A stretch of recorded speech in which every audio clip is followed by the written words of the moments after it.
UK ကမြန်မာကျောင်းသားဗီဇာပေးလိုက်ပြီတဲ့ဂျပန်ကရောဘယ်လိုအခြေအနေရှိလဲ Facebook group တွေမှာဒီသတင်းကိုခဏခဏတွေ့နေပြီး share တွေလုပ်ပြီးစိတ်ပူနေကြတာတော်တော်များပါပဲဒါပေမဲ့တကယ်က UK ကကျောင်းသားဗီဇာကိုလုံးဝပေးလိုက်တာမဟုတ်ပါဘူးဘာလို့လဲကြလဲဆိုတော့ research တို့ master တို့မဟုတ်တဲ့တာမန်ကျောင်းသားတွေမိသားစုကိုတူခေါ်သွားခွင့်အနေနဲ့ခေါ်လို့မရတော့ဘူးလို့တင်းကျပ်လိုက်တာပါ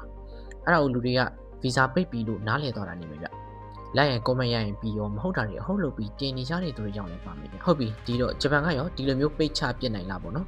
ပြောရရင်လုံးတော့လုံနိုင်တယ်ဗျလုံလာနိုင်စွဲရှိတယ်ဒါပေမဲ့ UK လိုတစ်ခါတည်းဥပဒေနဲ့အကုန်ပေးလိုက်တာမျိုးထက်စစ်ဆေးတော်ကိုပိုတင်းကျပ်လာတဲ့ပုံစံမျိုးလုံလာဖို့များတယ်ဗျဂျပန်မှာကကျောင်းလာတက်ဖို့ကျောင်းက accept လုပ်နေမရဘူးလေ ISC လာဝကစီက COE ဝင်ခွင့်လက်မှတ်လျှောက်ရတယ်ပြီးမှတန်ရုံးမှာဗီဇာထုတ်ရတယ်လေစစ်ရောက်တော့လေထက်စစ်ပြန်သေးတယ်ဆိုတော့ဒီစစ်အနေနဲ့တခုခုမှနည်းနည်းတင်းလိုက်ရင်ဝင်ဖို့ခတ်သွားပြီလေဟုတ်တယ်မလားကိုဗစ်မှာတော့ကျွန်တော်တို့မှတ်မိသေးတယ်မလား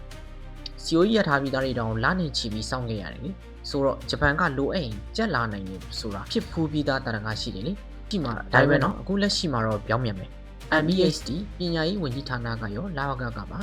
ကျောင်းသားပိုလက်ခံကြနေတာဗျလုံသားရှားပါမှုစိုးနေတာကိုပိတ်ချင်တာမဟုတ်ဘူးပိုစစ်ချင်တာဘယ်သူတွေကိုစစ်ချင်လဲဆိုတော့ attendance ကျောင်းတက်ချိန်မပြည့်တဲ့သူတစ်ပတ်ကို28နာရီကျော်ပြီးအလုပ်လုပ်နေတဲ့သူဗန်စီရင်မမှန်တဲ့သူပြီးတော့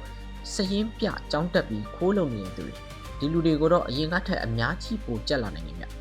ကျွန်တော်မြင်နေပြောရရင်တော့ UK ပိတ်ထားတာကြားပြီးဂျပန်မှာပိတ်တော့မယ်ဆိုပြီးလက်နေဖို့မလိုဘူးပေါ့နော်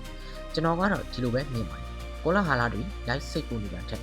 ကိုယ့်ရဲ့စားစာရန်တွေကိုပြန်စစ်ပါကျောင်းတက်ချိန်မှန်ရလားအလုပ်ချိန် over ဖြစ်နေလားဗီဇာအတွက်စာရွက်တွေပြည့်စုံနေလားကိုယ့်ဘက်ကပြည့်စုံနေဘယ်လောက်စစ်ပြဿနာမရှိပါဘူး UK ကိစ္စဖြစ်ဖြစ်ဂျပန်ဗီဇာအကြောင်းဖြစ်ဖြစ်မေးချင်တာရှိရင် comment မှာမေးထားခဲ့ပါကျွန်တော်အတက်နိုင်ဆုံး research လုပ်ပြီးတော့ပြန်ပြပါမယ်နောက်ထပ်သတင်းတွေအတွက် like and follow လုပ်ခဲ့ဖို့မမေ့ပါနဲ့နောက်ဗီဒီယိုမှာတွေ့ကြမယ်